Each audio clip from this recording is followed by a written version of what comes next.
অবশেষে উদ্বোধন হলো আমাদের কালীঘাটের স্কাইওয়াক। যে কোনো বড় উৎসবের সময় হোক বা প্রতিদিনের ভিড়, কালীঘাট এলাকায় পা রাখা মানেই ছিল ঠেলাঠেলি আর হাঁসফাঁস করা এক অতিষ্ঠকর গরম। সেই চিরাচরিত সমস্যা দূর করতে কলকাতা মিউনিসিপাল কর্পোরেশন ও সরকার নির্মাণ করেছেন স্কাইওয়াক। এটি প্রায় ৩৬০ মিটার লম্বা একটি আধুনিক উড়াল পথ, যেখানে এসকেলেটর, সুরক্ষিত পাথওয়ে এবং পর্যাপ্ত পরিমাণে আলো রয়েছে। স্কাইওয়াকে উঠলেই মনে হয় যেন ব্যস্ততার মাঝেও এক নিরবচ্ছিন্ন ছন্দে এগিয়ে চলেছি। দুপাশ দোকান, পুজোর সামগ্রী, প্রসাদ, শাখাপলা থেকে ফুলমালা স্টল, সবকিছুই সাজানো, কিন্তু আর আগের মতো ঠেলাঠেলি নেই। আপনারা মন্দিরের সামনে গেলেই সবকিছু পেয়ে যাবেন। আগে যেমন রাস্তা থেকে হেঁটে আসলে সবকিছু সামগ্রী পেয়ে যেতেন, এখন তেমনই স্কাইওয়াক থেকে হেঁটে এসে মন্দিরের সামনে গেলেই আপনারা কিন্তু সবকিছু পেয়ে যাবেন। আপনারা সকলে জানেন কালীঘাট সতীপীঠ এক অন্তহীন বিশ্বাসের কাহিনী, যেখানে যুগ যুগ ধরে ভক্তরা এসে মা কালীকে আহ্বান করেন তাদের জীবন সঙ্গিনী, অভিভাবক ও রক্ষাকর্ত্রী রূপে। সতীর আত্মত্যাগ ও পীঠস্থান গঠনের কাহিনী আপনারা হয়তো সকলেই জানেন। এই পবিত্র স্থানের কাহিনী শুরু বহু প্রাচীন কালের এক মহান ঘটনার মাধ্যমে। সতীর আত্মত্যাগ। দেবী সতী মহাদেব শিবের প্রিয়া। যখন পিতা দক্ষের যজ্ঞে স্বামী শিবকে অবজ্ঞার শিকার হতে হয়, তখন মা নিজে এসব দেখে তিনি তখন এই অপমান সহ্য করতে না পেরে নিজের প্রাণ বিসর্জন দেন। শিব ক্রোধে উন্মুক্ত হয়ে সতীর নিথর দেহ কাঁধে নিয়ে তাণ্ডব নৃত্যে প্রবৃত্ত হন। তারপর সেই দেহ খণ্ড খণ্ড হয়ে সারা পৃথিবীতে ছড়িয়ে পড়ে।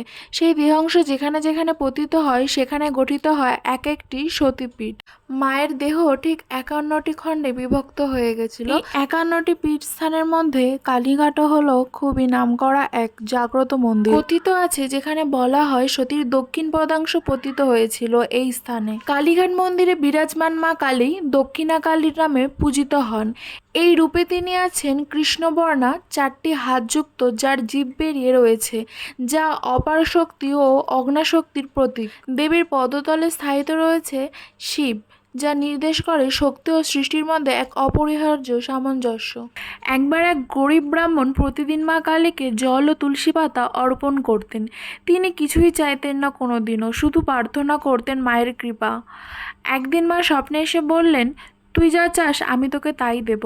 ব্রাহ্মণ বললেন, মা আমি শুধু তোকে চাই, আর কিচ্ছু চাই না। সেই দিন থেকে তার ঘরে দুঃখ আর প্রবেশ করে, কারণ মা কালী নিজেই তার সহচরী রূপে বিরাজ করতেন। প্রতিদিন হাজার হাজার ভক্ত কালীঘাটে আসেন, কেউ মনস্কামনা নিয়ে, কেউ কৃতজ্ঞতা প্রকাশ করতে, কেউ অঞ্জলি বলি আর প্রার্থনা। ভরে ওঠে আকাশ।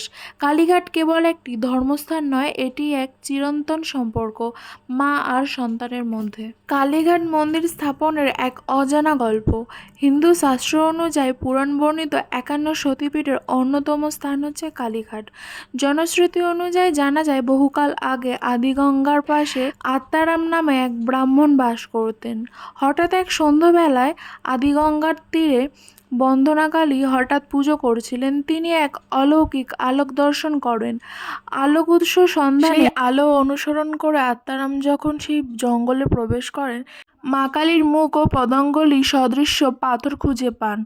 দেবী তখন তাকে স্বপ্নাদেশ দেয়। তিনি জানতে পারেন যে উক্ত পাথরটি পুনরাবর্তিত সতী অঙ্গ, ৫১ সতী অঙ্গগুলির মধ্যে অন্যতম। অতঃপর এই তীর্থস্থানে তিনি ভক্তিভরে দেবীর পূজা অর্চনা করেন। কালে কালে মন্দির প্রতিষ্ঠিত হয়। পুষ্করিণীটি কুণ্ডপুকুর নামে পরিচিত পায়।